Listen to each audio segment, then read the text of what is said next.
أعوذ بالله من الشيطان الرجيم بسم الله الرحمن الرحيم Bismillahirrahmanirrahim. Alhamdulillah wassalatu wassalamu ala Rasulillah wa ala alihi wa ashabihi wa man tabi'ahum bi ihsanin ila yaumiddin wa ba'du. Ikhwati fillah, azani Allahu wa iyyakum. Pada pertemuan kali ini kita akan membahas amalan apa saja yang disunnahkan memperbanyaknya di 10 hari pertama bulan Zulhijjah.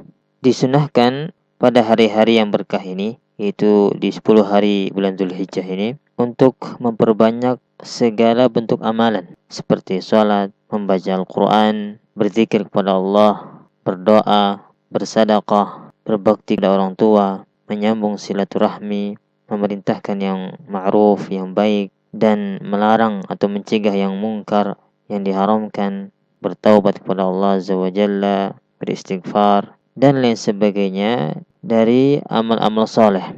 Oleh karena itu, seorang muslim hendaknya tidak menyia-nyiakan sedikit pun pada hari-hari ini dari amal-amal soleh. Dan di antara amalan yang paling ditekankan dan juga ganjarannya sangat besar, yang pertama, berzikir kepada Allah Subhanahu wa ta'ala, bertakbir, bertahlil, dan bertahmid. Allahu Akbar, la ilaha illallah, alhamdulillah.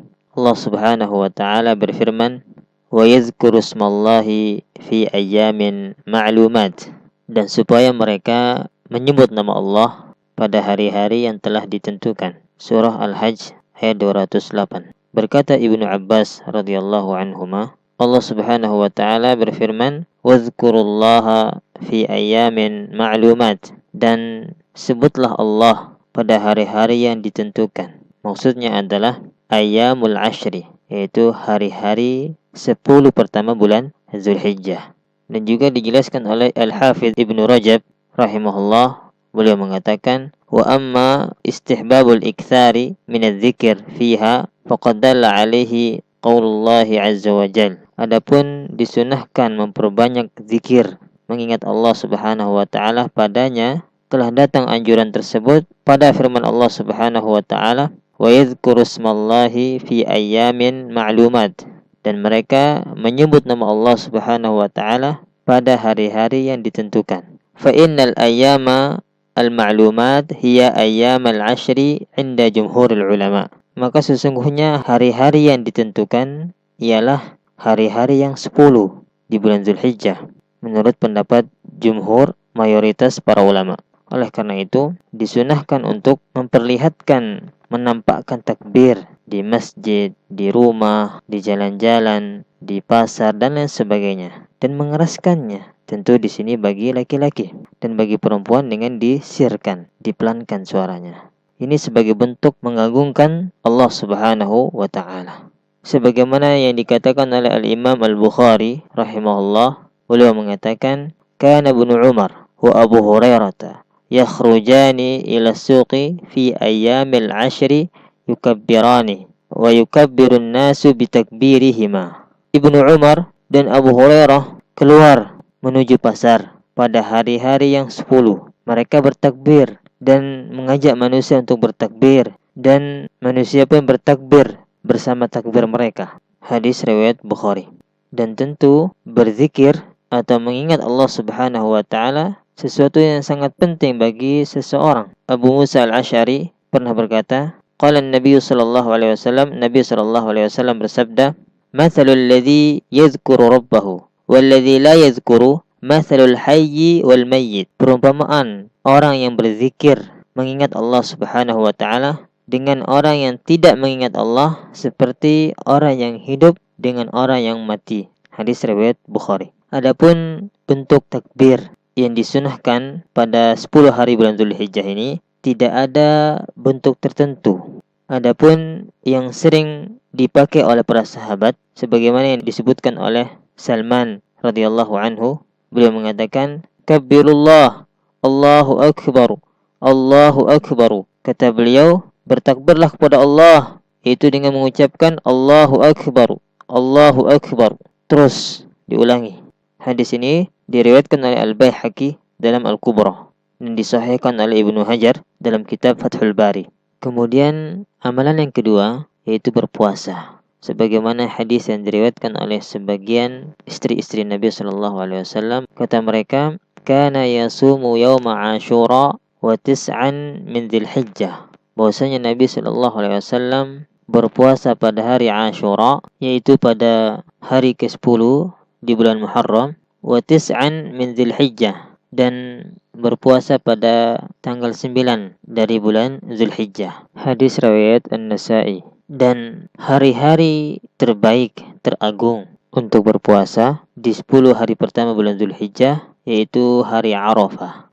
Karena dengan berpuasa pada hari Arafah menjadi penyebab dihapusnya, diampuninya dosa 2 tahun. Ini sebagaimana hadis dari Abu Qatadah Al-Ansari radhiyallahu anhu, bahwasanya Nabi sallallahu alaihi wasallam pernah ditanya tentang puasa hari Arafah. Maka Nabi mengatakan, yukaffirus sanata al-madiyata wal baqiyah. Puasa Arafah bisa menghapuskan dosa pada tahun yang lalu dan pada tahun yang akan datang. Hadis riwayat Muslim. Dan juga hadis dari Qatadah ibn Nu'man, bahwasanya beliau mendengar Rasulullah sallallahu alaihi wasallam bersabda, "Man shoma yauma Arafah ghufira lahu sanatun amamahu wa sanatun ba'dahu." Barang siapa yang berpuasa pada hari Arafah, maka akan diampuni dosanya setahun yang akan datang dan setahun yang telah lalu.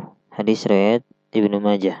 Berkata para ulama menjelaskan hadis di atas, in wujida ma yukaffiruhu minas saghair kaffarahu. Jika seseorang memiliki dosa-dosa kecil, maka dengan puasa ini akan menghapus dosa kecilnya. Wa illam yusadifu saghirah wala kabirah kutibat bihi hasanat wa rufi'at bihi darajat. Dan jika seseorang tidak memiliki dosa kecil maupun dosa besar, maka dengan dia berpuasa, maka akan ditulis baginya kebaikan-kebaikan dan diangkat derajatnya. Wa in sadafat kabira aw kabair wa lam yusadifu saghirah rajawna an yukhaffif minal kabair wallahu a'lam. Dan jika dia memiliki dosa besar dan tidak dosa kecil misalnya, maka kita harapkan dengan puasanya tersebut bisa mengurangi atau menghapus dosa besarnya. Wallahu a'lam. Dalam kitab Syarah Sahih Muslim, jilid 3 halaman 113.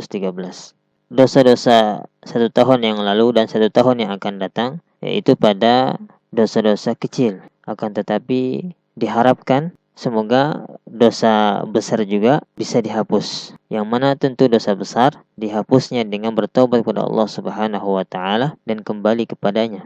Kemudian yang ketiga yaitu bersedekah. Kita dianjurkan untuk bersedekah pada hari-hari ini walaupun dengan jumlah sedikit. Dari Abdullah bin Mas'ud radhiyallahu anhu bahwasanya Nabi sallallahu alaihi wasallam bersabda, ayyukum malu warithihi ahabbu ilaihi min malihi. Qalu ya Rasulullah, ma minna ahadun illa maluhu ahabbu ilaihi. Qala fa inna malahu ma qaddama wa malu warithihi ma akhara. Dari Abdullah bin Mas'ud radhiyallahu anhu, Nabi sallallahu alaihi wasallam bersabda, siapakah di antara kalian yang harta pewarisnya lebih ia cintai daripada hartanya sendiri? Mereka menjawab, wahai Rasulullah, tidak ada di antara kami melainkan hartanya lebih ia cintai daripada harta pewarisnya. Maka beliau bersabda, hartamu adalah apa yang telah engkau dahulukan atau apa yang engkau infakkan, sedang harta pewarismu adalah apa yang engkau tangguhkan. Hadis riwayat Bukhari. Maksudnya adalah yang mana hartamu yang sebenarnya adalah apa yang engkau infakkan, yang engkau sedekahkan dalam kebaikan. Adapun harta pewarismu adalah apa yang engkau tinggalkan nanti, apa yang engkau simpan dan kamu tidak infakkan.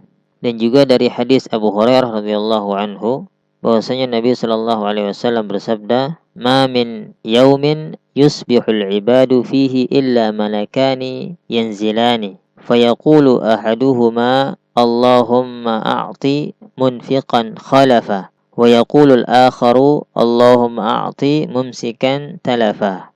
Dari Abu Hurairah radhiyallahu anhu bahwasanya Nabi sallallahu alaihi wasallam bersabda, tidak ada suatu hari pun ketika seorang hamba melewati paginya, kecuali akan datang 2 malaikat kepadanya. Lalu salah satunya berkata, "Ya Allah, berikanlah pengganti bagi siapa yang menafkahkan hartanya." Sedangkan yang malaikat satunya berkata, "Ya Allah, berikanlah kehancuran, kebinasaan kepada orang yang menahan hartanya, yaitu bakhil." Hadis riwayat Bukhari.